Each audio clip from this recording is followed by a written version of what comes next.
Oke guys, welcome back to Crypto Indonesia bersama gue Toshi, di mana kita akan membahas segala sesuatu yang berhubungan dengan cryptocurrencies dan blockchain.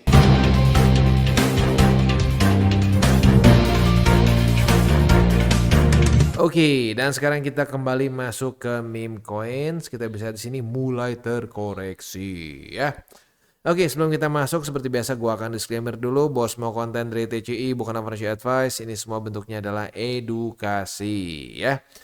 Nah, selain dari itu juga gue harus ingatkan bahwa kalau gue pribadi melihat meme coins ini menjadi suatu peluang jangka pendek sampai menengah. Kalau pendek pasti kebayang ya, setup, futures, ya, TP dalam ya sehari 2 hari kena TP atau ya pokoknya tergantung setup lah ya, setup futures. Nah, untuk jangka menengah itu apa? Kalau menurut gue meme coins ini nggak worth it untuk kita pegang sampai ke cycle selanjutnya ya. Alasannya kenapa? Simple banget. Kita bandingkan BTC dengan Dogecoin aja ya. Dogecoin all time high itu di 73 sen kalau nggak salah, atau 71 ya. 73. Gua ingat banget di masa-masa ini orang tuh wah ya ini Dogecoin bakal sampai ke $1, ada yang bilang $10.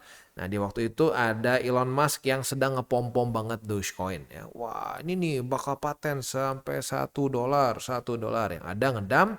Dan sekarang ya walaupun BTC kemarin sudah new all time high, Ethereum nyaris new all time high, BNB all time high, Solana kayaknya udah belum ya? Solana kayaknya nyaris atau gue lupa tepatnya ya, Solana kayaknya nyaris deh. Ya bisa lihat sendiri. Artinya apa?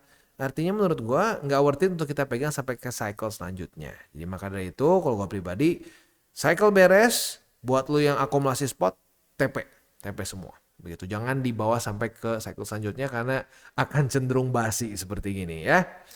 Oke, nah sebelum kita masuk ya hari ini kita akan lebih ke overview aja sih ya. Jadi kita nggak akan ada setup juga, lebih ke mungkin garis besarnya aja ya. Dan reminder bahwa ya kemarin pentingnya untuk TP karena sebenarnya kita dikasih kesempatan loh TP ya. Kita di weekly itu untuk PP dikasih kesempatan TP sampai 3 kali ya. 5, 10, kalau sesuai SOP kita ya 5, 10, 20 ya. Nah buat lo ngikutin SOP ya udah beres ya, modal udah aman, udah ada profit juga, dan gak di TP semua begitu sebenarnya. Lagi-lagi ya, gue bukan saat gue bilang TP itu banyak orang yang berpikir, oh Bang Toshi bilang TP itu artinya suruh semua dibuang. Enggak ya. 5, 10, 20 ya dimartinggelin ke atas TP-nya. Nah, karena dimartinggelin maka harga rata-rata TP kita akan naik ke atas. Begitu. Sama kayak DCA cara kerjanya, cuman ini TP begitu instead of buying begitu ya. Nah, itu PP kita kemarin udah dikasih kesempatan 3 kali. Floki dikasih kesempatan 2 kali ya. TP kayak di sini dan kedua di sini ya. Ya, lagi-lagi ya, kalau ini kadang-kadang banyak orang berpikir gini, oh kalau kita TP itu artinya kita nggak yakin. Bukan. Kalau kita TP itu artinya kita sudah kena SOP, udah as simple as that. Gitu. Kita udah tentukan SOP-nya apa, ya diikuti. Jangan dilanggar-langgar. Kalau dilanggar-langgar, ya gue udah lihat sendiri banyak banget subscriber gue yang ngomong, wah bang, bener bang, kalau udah SOP TP ya TP. Itu karena seringkali ya udahnya ke bawah nafsu, nggak di TP-TP, ujung-ujungnya malah jadi boncos begitu. Dari profit jadi boncos kan malas banget gitu ya. Nah, itu untuk Floki. Untuk Doshi sebenarnya kita dikasih kesempatan TP 1, 2, 3 ya. Ya lagi-lagi ya. Oh sorry, malah 4 di sini ya. Jadi 5, 10, 20, 30 di sini ya. Ya harusnya sih udah oke banget ya. Jadi lagi-lagi kalau kita bisa manfaatkan dengan baik, ya kita profit. Begitu, udahnya kita profit, dapat modal lagi, kita bisa akumulasi lagi di lebih bawah. Begitu. Ya tapi ya makanya sekali lagi gue ingatkan, untuk meme coins ini janganlah sampai kita berpikirnya jadi kayak wah, ini meme coins ini akan menggantikan BTC atau menggantikan Ethereum. No. Lu lihat sendiri PP ya. At least waktu dulu gua review ya, di situ ditulis oleh tim devnya sendiri loh. Oleh tim dev sendiri ditulis bahwa token ini nggak ada gunanya, nggak ada utility sama sekali. Ya. Jadi ini kita cuma buat iseng. That's it. Kita lihat market cap-nya 3,9 miliar gitu. Jadi kalau gua tuh di dalam satu sudut pandang begini, profit boleh banget, profit dari meme coins tuh nggak masalah, dan gua pribadi itu profit sampai belasan ribu % itu dari ya ini, dari meme coins. Tetapi jangan sampai kita punya pemahaman yang salah gitu mengenai meme coins. Jadi kalau gua tuh tipe yang melihat anjing ya gua sebut anjing, gua ngelihat kuda ya gua sebut kuda. Jangan halu kuda disebut anjing, anjing disebut kuda dan seterusnya. Nah, itu yang bikin jadi hancur. Dan itu terjadi di cycle kemarin ya. Nah, ya kayak contoh yang gue masih terus ingat di kepala tuh soalnya gue ingat banget tuh menyebalkan sekali itu apa namanya komunitasnya ya si Buff Doge itu dulu ya. Wah, kita tuh komunitas kuat, lihat kita akan terus pam, ujungnya apa? Rakpo gitu. Ya, jadi kalau kita bisa jaga resiko ya kita bisa profit gede banget ya bahkan. Tapi kalau kita nggak bisa jaga resiko dan kemakan dengan naratif-naratif yang ya yang begitu-begitulah ya, mirip-mirip kayak dulu token artis juga tuh. Itu menurut gua juga masuknya ke apa ya? Itu masuknya ke shitcoin bahkan menurut gua ya, yang kayak dulu si asik lah apa gini gitu ya nggak ada gunanya sama sekali gitu. Kalau meme coins kadang-kadang gue masih lebih ya udahlah dia memang jujur aja, ya dia nggak ada gunanya. Ini cuma berspekulasi murni aja, cuma hype gitu. Tapi kalau yang kayak token-token kayak artis yang di cycle kemarin tuh menurut gue ya kacau banget lah ya karena banyak yang menjanjikan begini begitu ya. Oke, itu kurang lebih gambarannya. Untuk dari tiga ya, yang paling sering kita bahas, PP, Floki, dan Doge, paling kacau Doge ya sebenarnya ya, secara struktur. Tapi kalau minus, kita bisa cek di sini untuk Dogecoin itu dia minus 52%.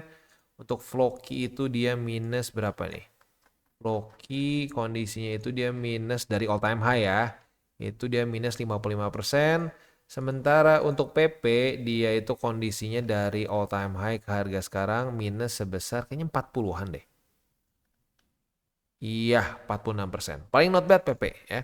Tapi kita harus ingat realitinya bahwa meme coins kecenderungannya akan lebih mudah untuk drop ya di masa-masa eh, ada ketidakpastian di market. Tapi kalau lagi masa-masa nge-hype tuh wah bisa asik banget juga gitu. Jadi ya kalau mau akumulasi ya sebenarnya kita terus bahas sih. Tapi mungkin hari ini lebih ke reminder besarnya lah begitu ya. Nah untuk pre-sale ada juga ya kita ada BitDoge ini kita udah pernah sebenarnya kita udah pernah bahas 2 kali sebelumnya ya atau 3 kali. Nah jadi untuk BitDoge ini lagi-lagi masuknya ke pre-sale. Pre-sale ini sebenarnya kalau gue pribadi sih in general ya profitable gitu. Tetapi kita harus tahu caranya. Caranya seperti apa? Ya jangan terlalu besar alokasinya. Wah bang kalau nggak terlalu besar ya nanti kita nggak asik dong. Ya nggak asik tuh ya kalau misalkan lo ngepam terus ngerasanya kayak aduh gue bisa lebih untung lagi. Tapi kalau ternyata ngedam gimana? Nah orang lagi-lagi suka nggak mikirin resiko dulu. Jadi makanya kalau gue pribadi mitigasi resiko dari presale adalah apa? Dengan jangan terlalu besar alokasinya. Gua maksimum di 5% ya 5% dari porto spot gua. Jadi misalkan nih porto lu 100 juta. Ini contoh aja biar gampang ya, biar angkanya bulat 100 juta gitu ya. Nah, berarti maksimum 5% di presale.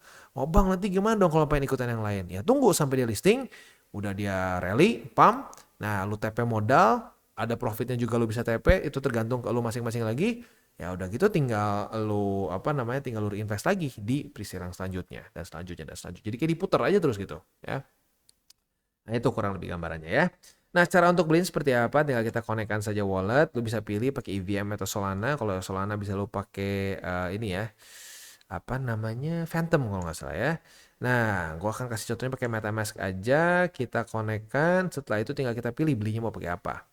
Pakai BSC bisa, Solana bisa, Ethereum ya kayaknya jangan Ethereum sih. Soalnya dia si gas fee-nya akan cenderung mahal. Jadi mendingan pakai BNB, Solana atau beberapa yang lain lah seperti Polygon dan seterusnya ya. Oke, untuk BitDoge ini sekali lagi secara ceritanya gitu, secara fundamentalnya sih dia adalah suatu meme coins yang tetapi adanya di Bitcoin Network begitu. Walaupun auditnya kalau gua lihat masih Solidity sih, jadi nggak tahu mungkin nanti pindah gitu ya.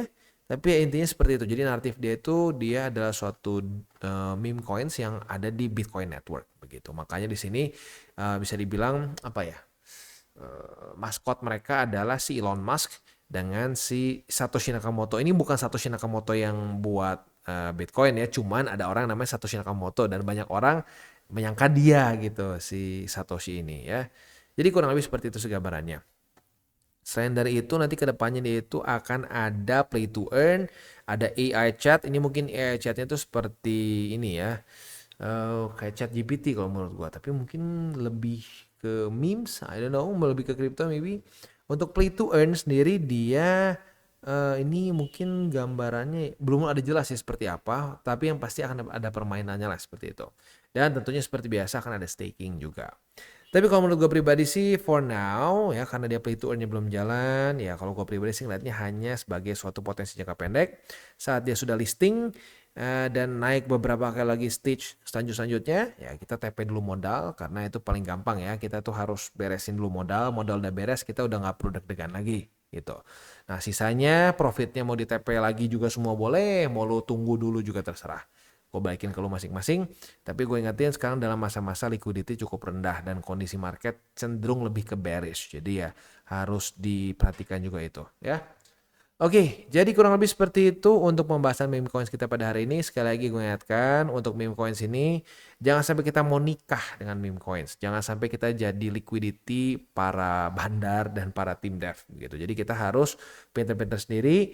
Udah dia terjadi listing dan seterusnya. Yang pasti selamatin dulu modal.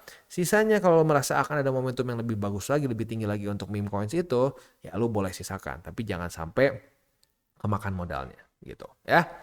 Oke, kita tutup dengan 3 golden rules. Jangan pakai uang panas, jangan over leverage, dan berpikirlah jangka panjang. Dan buat kalian yang belum nonton DCWT atau Daily Charting with Toshi, bisa klik di sini, di mana kita akan daily chart your favorite cryptocurrencies. Dan buat lo yang mungkin masih bingung cara baca chart, candles, dan hal-hal mendasar lain, bisa juga klik di sini, ada tutorials with Toshi. Dan buat lo yang belum punya akun di berbagai macam exchanger, bisa cek link reflektor di bawah. Dan jangan lupa juga untuk join Telegram group kita, di mana kita bisa ngobrol-ngobrol santai mengenai dunia cryptocurrency secara dua arah. So jangan lupa untuk like, subscribe, click the bell icon, and see you on the next video.